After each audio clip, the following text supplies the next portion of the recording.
Scandale al Borbone.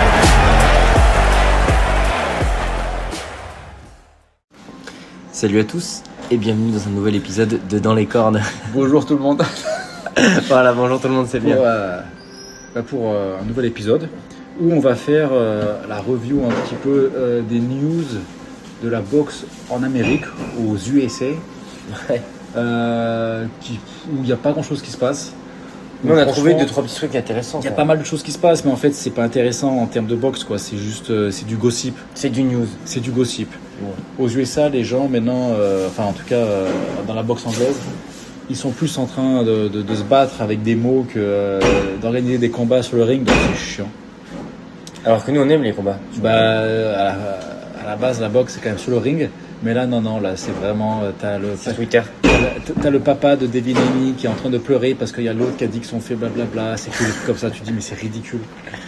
Ouais, alors, du coup, de quoi tu veux nous parler là en premier? Du coup, la rumeur du moment, comme tu sais que je suis Ok. quand même un gros fan de Lomachenko, j'ai vu passer des petites news qui disent qu'il y a un combat entre Lomachenko et Pacquiao qui serait prévu.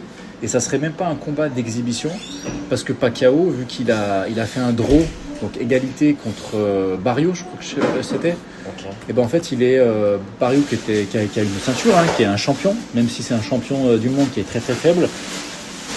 Et vu que Pacquiao a fait une égalité contre lui, et ben Pacquiao Ouais, il Barrios, a ouais, en ranking, il est sur les ceintures, il est en fait il est en deuxième position, quoi, donc en position de challenger. Donc du coup je sais même pas en fait si le combat Pacquiao contre Lomachenko serait pas pour une vraie ceinture.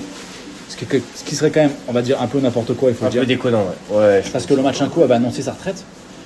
Enfin, il a pris sa retraite depuis sa victoire contre Kambosos il y a plus d'un an. Et Pacquiao l'a pas prise, mais nous on décide qu'il a pris sa retraite aussi. On veut Pacquiao, plus il a qu'il se batte. 47 ans. 47 ans 46, ouais. 46, ouais. Donc Lomachenko, je crois qu'il doit avoir dans la 37-38. Ouais, je crois que c'est ça. Ouais. Ouais, je crois que Il c'est va ça. peut-être avoir 38 ans en février, je crois, je suis Ouais. pas sûr. Donc du coup, bon, je sais même pas quoi penser de ce combat, je t'avoue. Mais en fait, le problème, c'est qu'il y aurait tellement d'autres combats à faire que des combats comme ça que tu te dis c'est dommage, enfin, pas pour eux, hein, je parle pour Ouais. d'autres boxeurs, que c'est dommage de prendre des mecs qui sont à la retraite. Alors, regarde, si c'est pour une exhibition, bon, tu vois, pourquoi pas, les mecs vont pas trop foncièrement se faire mal, bon, c'est un peu plus orchestré que réel combat, tu vois. Ouais. Mais ouais, comme tu dis, si c'est pour une ceinture ou autre, ça n'a pas d'intérêt, quoi. Franchement. Moi, je trouve que ça trahit vraiment, en fait, une espèce de...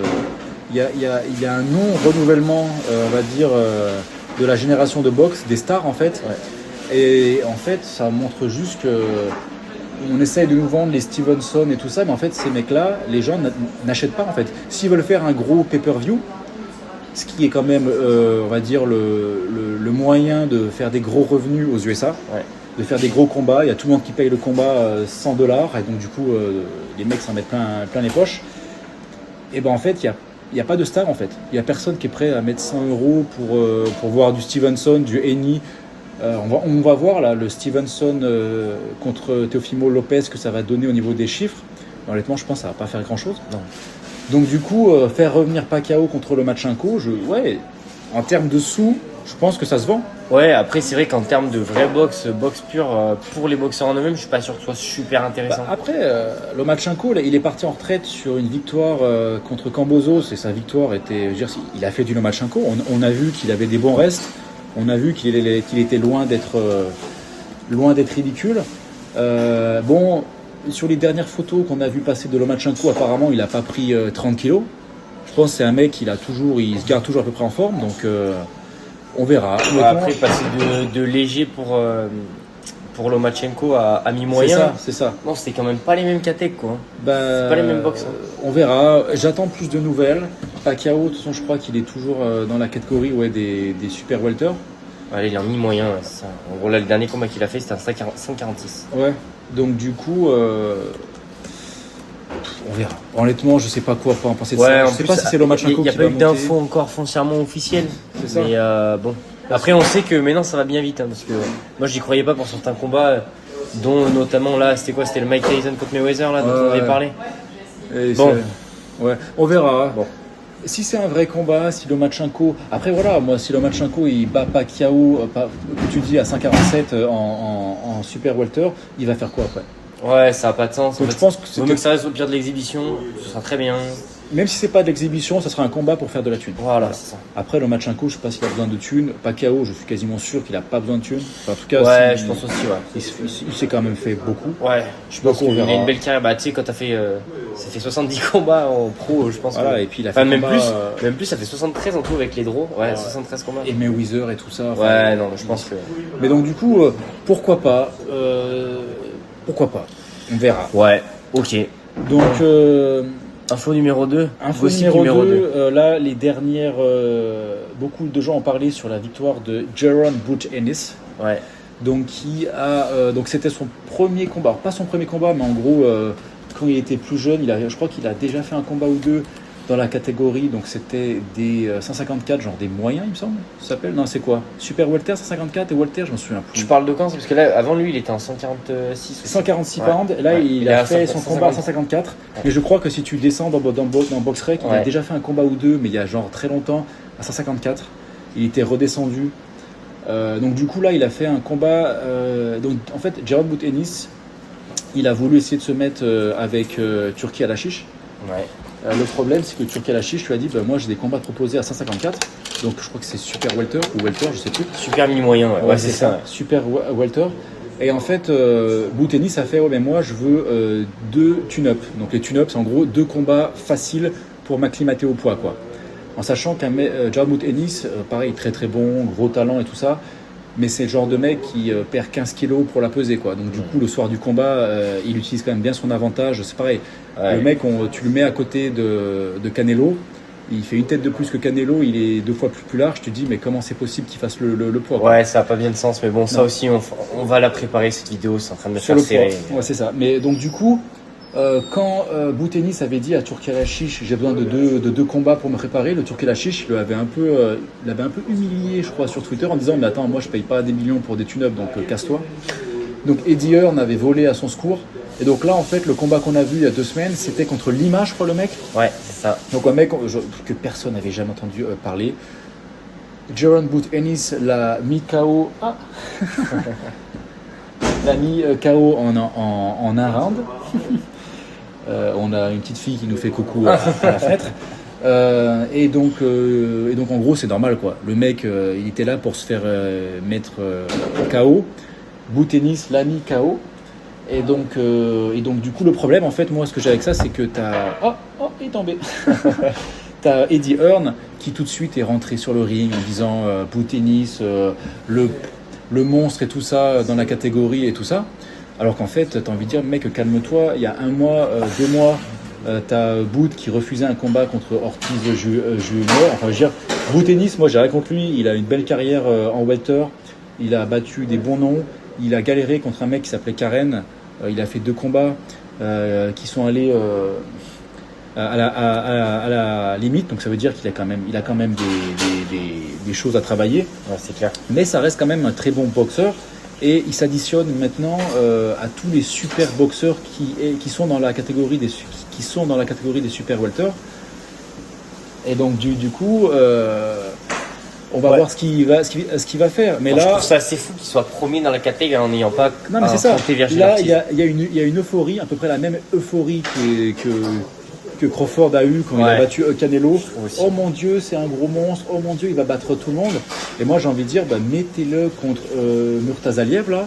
Ouais, même Enfin, contre Madrimov. Madrimov, Boachuk, même Brandon Adams, le mec qui a battu Boachuk.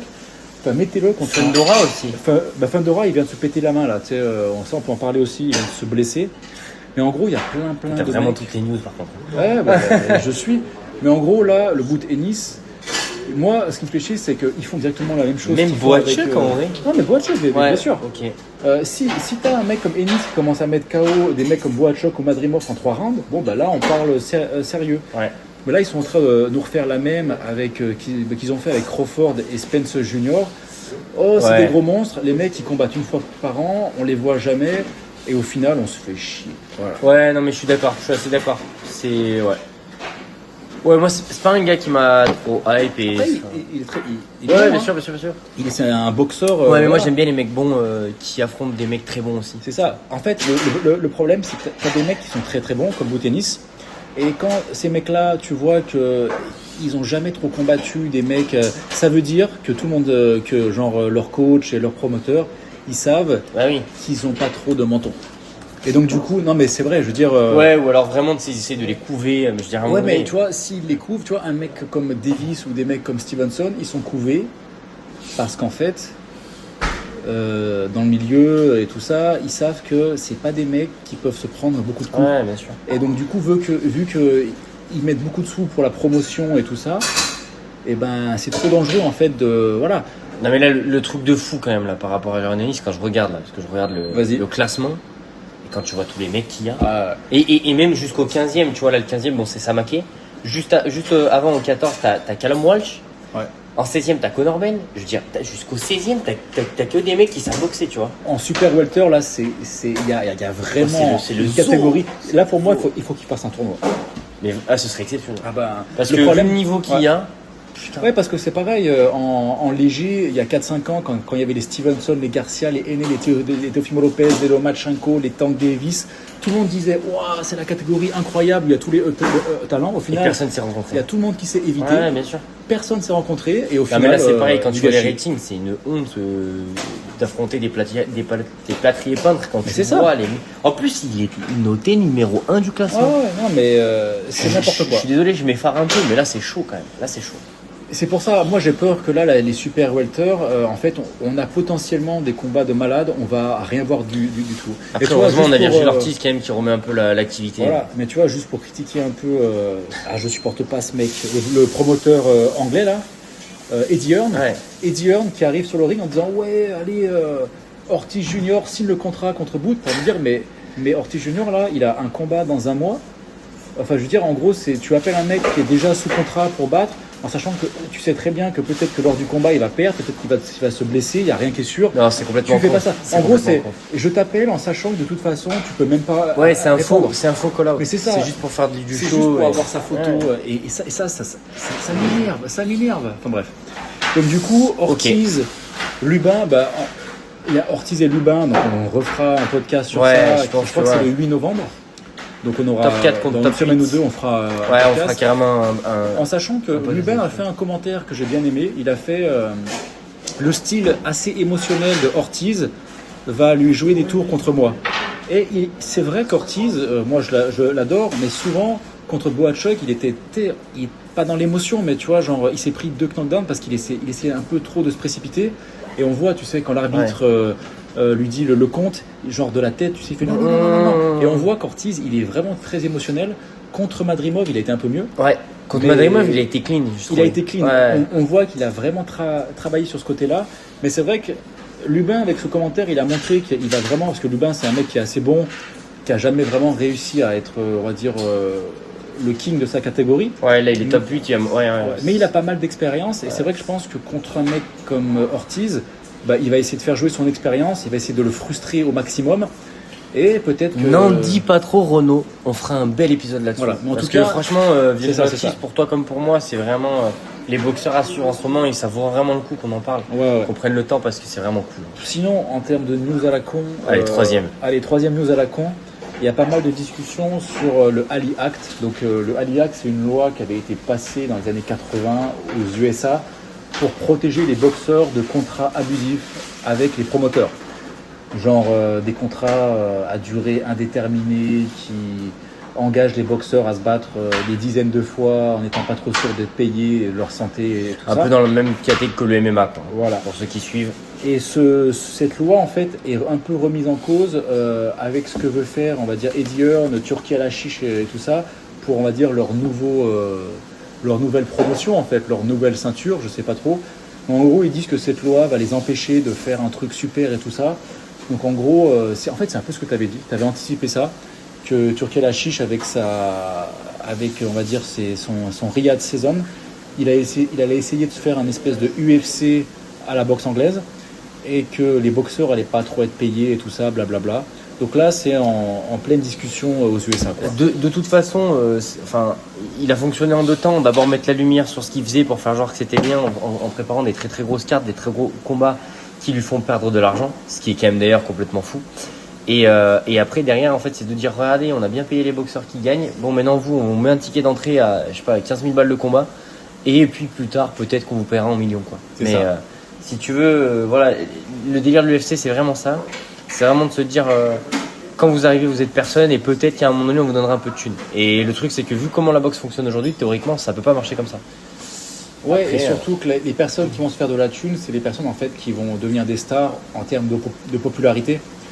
Et ça, on va dire, c'est assez random, quoi. Ouais. C'est pas le mec qui s'entraîne. Genre, tu vois, je vais être méchant, mais un mec comme Ortiz Junior, moi, je l'aime bien parce qu'en termes de boxe, il est intéressant. Je sens pas en lui un potentiel dans son charisme pour le faire devenir le nouveau Canelo. Ça va être un super boxeur, ça va être un champion, j'espère. J'espère qu'il va se faire plein de sous et tout ça. Mais pour moi, il n'a pas, on va dire, le charisme qui va en fait vraiment le faire être une star en dehors du monde de la boxe. Tu vois. Canelo, c'est Canelo. Tu vois, Après, bon. souvent les mecs qui deviennent des stars aussi, c'est les mecs qui cassent un peu les codes. Là, le problème, c'est que c'est clair que pour ceux qui vont rentrer de nouveau, comme les petits toutous d'Alal Chic, en fait, c'est des mecs que tu as déjà vu depuis 10 ans, C'est ça. que tu as déjà vu émerger, qui ont peut-être fait des combats plus ou moins bons. Alors que là, en fait, tu vois, quand on parle d'Inoue, il vient pas du tout de ce milieu-là. Quand on parle de Canelo, pareil, il a été très jeune champion du monde, je crois. Ouais. Très jeune, il venait du Mexique. Je veux dire, tu vois, il n'y avait pas une sorte de fame qu'on connaît tous où on nous vend un produit. C'est En ça. fait, le produit se crée et nous on le consomme, mais on nous vend pas un produit. Et c'est ce qui fait toute la différence pour moi. C'est ça. Il y a des produits qui sont naturels. Ouais. Il y a des produits qui sont synthétiques et tout ça. Transformé. Voilà. Et les Canelo, c'est du naturel. Ah, mais tu le sens. bien Ryan sûr. Garcia, qu'on l'aime ou pas, ça a aussi été du naturel. Le mec, il Mais a. justement, je trouve qu'il s'est perdu après. tu Il s'est, ah ouais, lui, il s'est Parce que complètement justement, perdu. il a une carrière de malade jusqu'au moment où, boum, superstar raison. C'est ça. terminé parce que du Ouais. coup, tu rentres dans un Ouais, mais moule. tu vois, ce qui a rendu célèbre Ryan Garcia, c'est un truc que personne avait anticipé. C'est ses vidéos à la con dans son garage avec son speedbag. Et vu que le mec était ultra rapide, il a fait le buzz. Vu que c'était un peu un beau gosse, il y a toutes les femmes qui sont un peu enflammées. Et genre, en 3 mois, il avait 4 millions de followers. Et en fait, et après, les promoteurs, ils se sont dit, tiens, lui, on va essayer de le mettre Ouais. en avant, quoi. Après, il faut choisir parce que, je pense que financièrement, peut-être que lui, ça lui était bien tombé de faire les vidéos. Après, le problème, c'est que voilà, quand t'es en train de tourner des vidéos pour YouTube, pour machin, t'es pas en train de t'entraîner. Non, c'est ça. Un mec comme Inoue, tu vois pas sa vie toutes les 5 minutes de ce qu'il est en train de faire. Moi, je critique pas. Non, Tout ça Inoue, pour il dire est- juste ouais, que, ouais. à un moment donné, tu choisis la carrière que tu veux créer. Si tu regardes un gars comme Nadal, c'est pareil, il se montrait pas en vidéo en train de faire du foot avec ses gosses dans le, enfin d'ailleurs il n'en avait pas, mais de faire du foot avec ses potes. Non, les mecs ils s'entraînent et si tu veux à un moment donné, tu peux pas avoir une double carrière pour moi de légende de la boxe et en même temps être un influenceur régulier, tu vois. C'est ça. Ou alors après, t'as tellement de fame qu'un mec comme Canelo, il met une photo de lui C'est ça. avec son club de boxe et tout le monde. Et aussi voilà, bien, quoi. c'est même pas lui qui la poste. Mais non, puis en Tu vois. plus, quand il prend les photos, c'est parce qu'il a le t-shirt sponsoring, C'est il a ça. la montre sponsoring. C'est de, Oui. c'est de la com. Et en puis fait. pour le coup, lui en fait, quand il arrive sur un combat, tu sens qu'il le prend pas à la légère. Le C'est problème d'un mec comme Ryan Garcia, c'est qu'à un moment donné, il a cru que la boxe c'était à lui en fait. Et Je en pense fait, que non. Ryan Garcia, après, il est dans la catégorie des mecs où mentalement, il y a un truc qui va pas, quoi. Ouais, je pense Bon. que enfin voilà. Voilà. C'est- Mais en tout cas, Pas simple. je sais même plus pourquoi on parlait de ça. On parlait de ça par rapport au Aliat, tu sais. Ah oui, Aliak, voilà, ouais. On verra ce que ça donne, là, ce que veulent faire le Turki à la chiche. Moi, j'étais assez chaud. Plus ça va, plus je commence à être un peu froid, quoi. Voilà. Bah, en fait, à partir du moment où le mec il commence à aller donner les scorecards pendant les combats Ouais, des ouais, arbitres, c'est ça. tu comprends que le mec il en a rien à foutre C'est de la ça. boxe. quoi. Pas très sérieux. Non, c'est pas très ça. Et sinon, pour finir, parce que bon, on va pas Encore faire une tout petite le tour. info. Encore une petite info. Une Encore quatrième. une petite info. Côté blessure, Beterbiev, qui avait un combat de prévu, je sais même plus avec qui, parce qu'il avait marre d'attendre Bivol. Beterbiev encore blessé. Ouais. Bon, le mec, il a 40 ans, 41 ans, Ouais, il se blesse 41. très souvent. Je crois qu'à chaque fois, genre dans les camps d'entraînement, ça arrive une fois sur deux, il se blesse.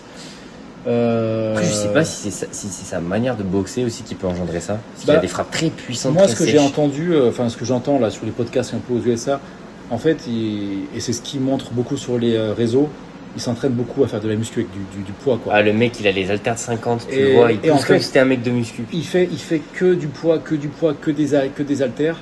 Et en fait, c'est pas une méthode en boxe. Alors, c'est une méthode bien sûr qui marche parce que le mec c'est un gros monstre.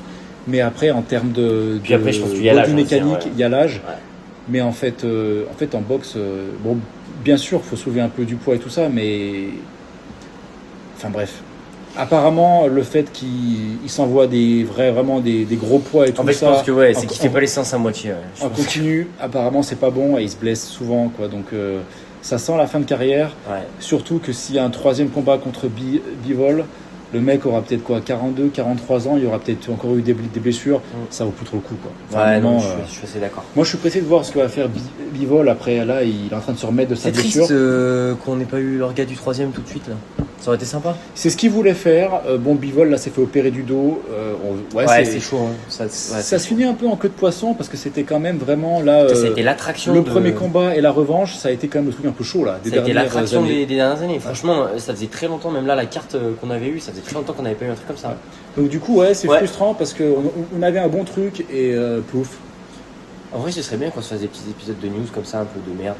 De toute façon, il n'y a que ça en ce moment. Donc des news de merde. Ouais. Donc tu vas sur Twitter, t'as que machin chose, il a dit le blablabla. Mais vu que Renaud il suit tout ça, on peut avoir toutes les infos en prime time. Je suis de moins en moins et ça me fait chier parce que j'adore la boxe. Et quand tu vois les gueules Stevenson, Annie, tout ça, qui s'envoient des fions, t'as envie de dire niveau âge mental de 15 ans. T'as envie de dire boxer, les gars. Boxer. Bah ouais. Faites de la boxe. Après, on verra ce que ça donne, le Stevenson, Teofimo Lopez. À voir. Je suis même pas excité de voir le truc, quoi. On va mettre 3 points de suspension. Voilà, on fera une capsule et puis voilà. Pour vous faire plaisir, pour vous divertir. En termes de news, il y a que il y avait pas mal là. Il y avait Thundera et Thurman. Ouais. Thundera s'est blessé la main. C'est un combat qui n'était pas incroyable. Thurman, il est vieux. Voilà. Ouais, faites-nous des combats qui nous divertissent. Encore une fois, en super welter, il y a tellement moyen de faire des moyen de se régaler dans des combats de fous furieux. Donc, tu vois, genre même Ortiz Junior contre Lubin.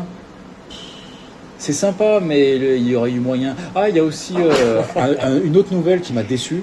Okay. C'est Janibek Alimakouli. Je suis vraiment désolé si je bûcheronne le nom. Donc, c'est le champion unifié dans la catégorie des moyens, donc à 160 pounds. Donc, ça équivaut peut-être à, je sais pas, 70 kilos aux alentours. Ouais, peut-être 13, 72. Ouais.